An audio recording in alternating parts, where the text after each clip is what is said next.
دغه سیټ ته د قضا عمرۍ په نوم د کم غټ پیکیج د بیلمازانو دپاره چې تاسو ته ښکاري په سوشل میډیا باندې به تاسو هم ډېر کتلی وي. د رمضان المبارک دغه اخیرنۍ جمعه چې کله رانږدې شي نو په سوشل میډیا باندې د قضا عمرۍ په نوم باندې دغه یو غټ پیکیج د بیلمازانو پلیتانو دپاره چې په ټول کال کې هغه الله ته سجده نه لګوي، په دې اخري ورځو کې به دغه مبتدعین دغه بدعتیان دغه پیکیج راوباسي او په تیزۍ سره به یې شیر کوي. ما ته هم ډېرو ملګرو راولېږلو، ما چې کله پړاو کړو نو په هغې کې ناشنا قسم ته خبرې لیکلې وې او دی پکې لیکلي وو چې یاره د رمضان المبارک د کومه اخرنۍ جمعه چې رانږدې شي یا د اخرنۍ جمعه راشي په دغه ورځ باندې به په دې طریقه باندې څه خاص قسم نوافل دي دا به وکئ، نو په دې سره به الله رب العزت د تیرو 80 کالو یا د 200 میاشتو څه ناشنا خبرې لیکلې وي چې دا ستاسو څومره منځونه قضا شوي د ټول عمر دا به چې دی دې سره الله رب العزت معاف کړي او دغه د اخرنۍ جمعې جمعة الوداع چې دا کوم د رمضان المبارک اخرنۍ جمعه ده په دې باندې چې تاسو دا کوم منځونه وکئ دا به د تیرو قضا شوو منځونو کفاره شي. الله اکبر. دا چرته په کوم ځای کې راغلي دي؟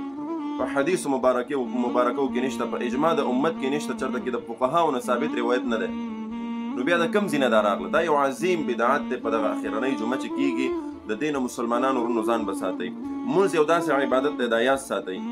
دا په توبې سره هم نه معاف کیږي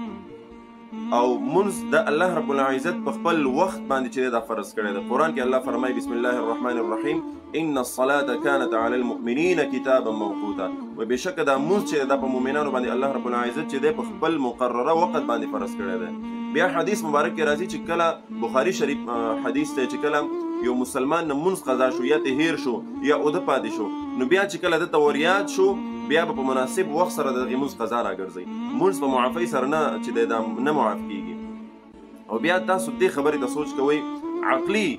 عقلا دا خبره د انسان عقل دا خبره نه قبلوي چې یاره مونږ او تاسو په دې دنیوي معاملاتو کې داسې چېرته کیدی شي چې یو سړی مونږ ته 1 لک روپۍ راکړي، مثال قرض راکړي یا چې هر څنګه وي که نه 1 لک روپۍ راکړي، بیا د هغې په بدله کې که مونږ او تاسو هغه ته 10 روپۍ یا 100 روپۍ ورکوو او ورته ووایو چې یاره بس دا واخله دا د هغې 1 لک روپو کفاره شو په دې باندې ما معاف کړه، مونږ معاف کړي بالکل به هم نه معاف کوي. وایي چې 1 لک مې درکړي 1 لک به پوره راکړې. بیا ته الله رب العزت ته څنګه په دې باندې دوکه ورکړې چې ټول عمر ته الله ته سجده مه لګوه، د الله منځونه فرض منځونه چې الله فرض کړي دي دا مه کوه، بیا په اخرنۍ جمعه باندې دغه یو څو رکعته منځ وکړه دغه بدعت وکړه په دې باندې به الله ته معاف کړي.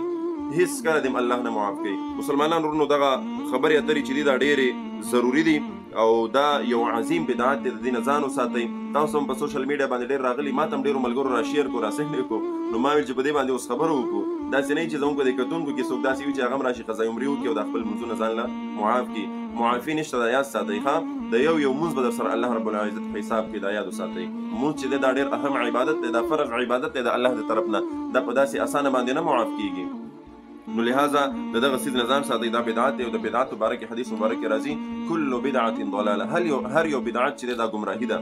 او وکل ضلالة فی النار، او هر یو ګمراهي چې ده دا به تا جهنم ته رسوي، د جهنم اور ته به دې رسوي. نو الله رب العزت دې د دغې عظیم بدعت نه مونږ محفوظ وساتي او کوم منځونه چې درنه قضا شوي دي څومره منځونه تاسو نه په خپله زندګۍ کې قضا شوي دي نو په مناسب وخت باندې یو ځان ته رایادوه او کوئ. په دې قضا عمرۍ باندې خلاصۍ نشته دی. نو ډېره ضروري وه په دغه موضوع باندې خبرې اترې کول. کوشش وکړئ په دې باندې خپله هم عمل وکړئ او نور مسلمانانو ملګرو سره هم ضرور شیر کړئ تر څو پورې چې دغه جمعه را رسیږي، د اخرنۍ جمعه چې کومه سبا بله را رسیږي د دې نه مخکې تاسو دغه پیغام چې دی ډېرو علماو په دې باندې خبرې کړي، کوشش وکړئ دغه پیغام چې دی دا عام کړئ، دا مخکې شیر کړئ، هر مسلمان ته ورسوئ چې د دغې عظیم بدعت نه بچ شي. او دا یو خبره نوټ کړئ چې دا قسم ته پوسټونه کول او دا د قضا عمرۍ په نوم باندې یو ټرینډ چلول په دې ورځو کې دا ګوره ډېر غټ نقصان کوي. دا د بالمازه چې څومره پلیت خلک دي د مونځ نه باغي د الله نه باغي دا د دې دپاره لارې کولاول دي. اوس هر سړی به منځونه قضا کوي په خپله زندګۍ کې مونځ به نه کوي، مونځ به پرېږدي او بیا چې کله د رمضان مبارک د اخرنۍ جمعه را رسېږي بیا به ودرېږي یو څو رکعته خاص قسم ته مونځ او نفل به کوي، وایي به چېرې په دې باندې به الله ما معاف کړي. نو دا دې دپاره لارې کولول دي او لاره ورته صفا کول دي چې بس تاسو یو خو بالمازه خو هسې مونځ نه کوئ، هغې دپاره خو هسې ته لاره صفا کوئ لاره کولوئ، خو چې دا کم پاک خلک دی مونځونه کوي څه ناڅه دی به هم بس بیا دا سوچ کوي یاره چې راشه یو مونځ قضا که بل مونځ قضا که بس بیا به اخره کې کوو که نه.